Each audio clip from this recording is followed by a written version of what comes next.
to saving lives no matter the cost. Yeah, he's been rescuing and rehabilitating child orphans and soldiers in Africa for more than a decade. He's the machine gun preacher. He's joining us right now, and a movie they just finished filming this movie. I know that they were shooting in Detroit. Thanks for coming in again. Hey, it's good to be back in the St. Louis area. Yeah, Gerard Butler, huh? Yeah. He's going to play you. Good guy. Yeah. Real good guy. They just wrapped the film, so we should be seeing that not real soon, but coming down the road. They're saying between June on into the end of September here it should be out. One thing I think is interesting you mentioned out there was that Gerard Butler stayed in your home for about a week to kind of research you. Did you have a lot of women hanging out? Not really. I had to have some good security at my place. I bet you did. Yeah. And he can't ride a motorcycle for anything. You know, he's learning. He's learning, but then again, you got to remember, I've been riding since I was a kid, you know, so there's a lot of people that only been riding a few years. It takes you a while. But he's learning to ride. And now you are just back from South Darfur. Yeah, right? I was in a Will, South Sudan, a Will, north of Will, and then also in South Darfur. Tell everybody what you do. If you ever seen the movie, Blood Diamonds, you'll see where the warlords go out and steal the children. I'm the guy that goes back in and rescues the children off the warlords. And you do this no matter what. You are shot at, you are hunted down, you are sought after. It's dangerous work. Yeah, we were ambushed. In the last month, I was ambushed twice. Small gunfight, a tribal war, and got in a fight with a warlord. And I'm getting too old for the fight in the warlords. Now, being a preacher and then, you know, having to fight back, do you ever feel conflicted with that? No. If you look in the Old Testament, I mean, if you look in the Old Testament, the true men of God were definitely warriors. I mean, I'm no match for those guys. I mean, David and Gideon and all those guys. You're a modern St. Michael. Yeah, I guess so. Yeah, you know, the archangel. But, and what about the children? I mean, obviously these children are literally stolen from their families, and you deliver them back to their families. Yes, and then I have the largest orphanage in South Sudan I have right now operating. I've rescued way over 1,000 children. I have 279 orphans of my own. I'm in the midst of building another orphanage in the Darfur area. The families of the children and the children, what do they have a special name for you? Inside of Africa, I'm known as the machine gun preacher. You got an AK-47 there. Wow, who knew you'd be such a businessman, right? Yeah, it all depends where I'm at and what the climate is, where I'm going to be fighting at, you know. Amazing story. Wow. Okay, we'll be watching for you here in St. Louis, and thank you very much.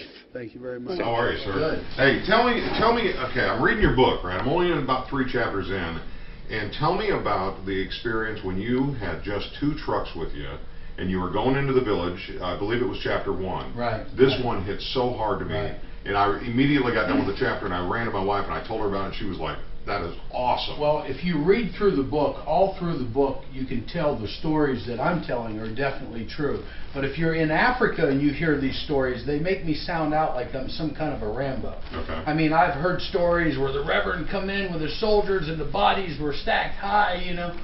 They never happen like that. We were at a roadblock, and they said, Reverend, you can't go no further. The LRA is attacking the village. And the LRA is? The Lord Resistant Army, a rebel group that's financed by, the president and stuff of that country, Bashir. So anyways, I said, well, man, we're going. We got to help the people. So we went on through the roadblock. And as we were driving, God kept telling me, drive faster, drive faster. And I'm driving so fast, the vehicle's flying in the air. I mean, all 4 wheels coming off the ground. Well, anyways, at a distance, I seen the huts burning and fighting and chaos going on. And God said, tell Peter to start shooting. I put one of my soldiers on the roof with a 30 cal gun up on the roof. Well, anyways, as soon as I said, Peter, start shooting, he started rattling off that machine gun. Bat, bat, bat, bat. And instantly, I looked in my side view mirror, and as far as an eye could see was a cloud of dust. And I looked back, and the enemy was running. They thought an army was coming down the road. It was not an army. It was me, 2 trucks, 4 soldiers, 5 with me coming down the road. And they run. They said there was over 200 Lord Resistant Army men. I only seen about 30, but all I seen was their backsides, and they were running. That is outstanding. But if you hear the story there, It sounds like I went in and I slaughtered all these people, you know, the enemy. Sure. And I killed them and the bodies were stacked high, but that ain't how. Hey, let the stories fly. That's fine. Yeah, let it happen. Okay. He is called the machine gun preacher. His mission, save children in Sudan. And tomorrow he will be in Fort Wayne to raise money for his organization. News Channel 15's Alyssa Ivinson is live at Jim Bailey's tonight with a preview. Well, as you can see, Jim Bailey's Harley-Davidson is setting up for Music Fest tomorrow. And a man known as the Machine Gun Preacher will also be here with a custom-made Jesse James motorcycle up for auction. Today, News Channel 15 got an exclusive look at the bike, the man, and the mission. Sam Childers is as tough as they come. I'm very, very good with a gun. I'm good with the Bible, too, but I'm good with a gun. For years, he rode bikes on the other side of the law. I was a drug dealer. But 13 years ago, that changed. He became Reverend Sam Childers, and his mission took him thousands of miles around the world to Sudan, Africa. Once you give your life to Christ, He'll use your entire background. The tough life of his past now giving him courage to fight a war in the Sudan, fighting to save children. I seen a small child that stepped on a landmine from the waist down was gone. Just changed my life. So far, he's rescued 1,000 children. Many of these children were child soldiers. They seen their parents killed. They were raped. With faith on his side, he puts his life on the line. I slept on a grass mat with a Bible on one side and machine gun on the other side. And that's how I got the nickname, Machine Gun Preacher. Sam started the nonprofit group Angels of East Africa and opened an orphanage in Sudan. But more children need help, and that takes money. To raise it, Jesse James from West Coast Choppers made this custom motorcycle with signatures from James, Sandra Bullock, Steven Tyler, and many more. It's worth $300,000. Raffle tickets for a chance to own it, only $20. All of those proceeds, I want to see a second orphanage built. With a book flying off the shelves and a movie deal almost ready for filming, one man's mission is getting international attention. It's like a dream. I thank God that He's able to generate more funds for the children of Sudan. And by the way, the 20th century murdered more Christians than all the previous Christians put together. To put things in perspective, we talked a lot last time about the papacy of this and the abuses during the Dark Ages. Small potatoes compared to the technology of violence that was at our fingertips during the 20th century.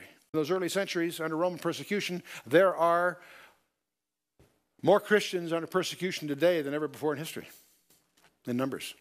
There are more Christians murdered in the 20th century than all the previous centuries put together. Being a biblical Christian is becoming increasingly politically incorrect today. If you haven't noticed, the true churches will eventually be forced underground. No surprise, but I was surprised by J. Vernon McGee's remark in his Timothy commentary a few decades ago. He says, the attack against them will be led by the liberal denominational churches. So let's recognize it for what it is. It is also a theology that laid the foundation, if you will, for the Holocaust in Europe. The Holocaust in Europe, in part, has to be laid at the blame of the silent pulpits that didn't speak out against the abuse of the Jews in Nazi Germany. And even today, it's recurring. You will find anti-Semitism very prevalent in many churches. Okay, there is an inscription on a church in Germany that I couldn't resist using to wrap up Laodicea. This inscription appears apparently on a church in Germany, at Lübeck, Germany. Thus speaketh Christ our Lord to us. You call me master and obey me not. You call me light and see me not. You call me way and walk me not. You call me life and choose me not. You call me wise and follow me not. You call me fair and love me not. You call me rich and ask me not. You call me eternal and seek me not. You call me noble and serve me not. You call me gracious and trust me not. You call me might and honor me not. You call me just And fear me not. If I condemn you, blame me not. That, to me, says it all. So if you're looking for ministers of the evil one, don't overlook the pulpits. Don't overlook the pulpits. How many pulpits can you go to in America where you never hear the blood of Christ that cleanses us from all sin? You have lots of drama. You have lots of modern music. You've got lots of interesting things. Let's remind ourselves of what Matthew tells us, one of the most sobering passages in the Scripture. Finishing up the Sermon on the Mount, Matthew 7. Not everyone that saith unto me, Lord, Lord, shall enter into the kingdom of heaven, but he that doeth the will of my Father which is in heaven. Many will say unto me that day, Lord, Lord, have we not prophesied in thy name? And in thy name cast out devils? And in thy name done many wonderful works? And then, Jesus speaking, then will I profess unto them, I never knew you. Depart from me, ye that work iniquity. Oh, boy. I can understand someone who has been ungodly all his life, who has rejected the gospel and lived a dissipated life, coming before the Lord and not being surprised, or I should say as surprised perhaps, as those that think they're saved and are not. That's got to be terrifying. You want to make sure you know where you are, and the way you do is by evidence of the faith. Done many wonderful works, that ain't it. It's your relationship with him. They compromise with the world because of their prosperity, and that's an affliction that affects us all. We all take comfort, too much comfort, in riches and our wherewithal and so forth. You say, well, gee, I'm out of a job right now. Yeah, but you're still better off than most people in the world.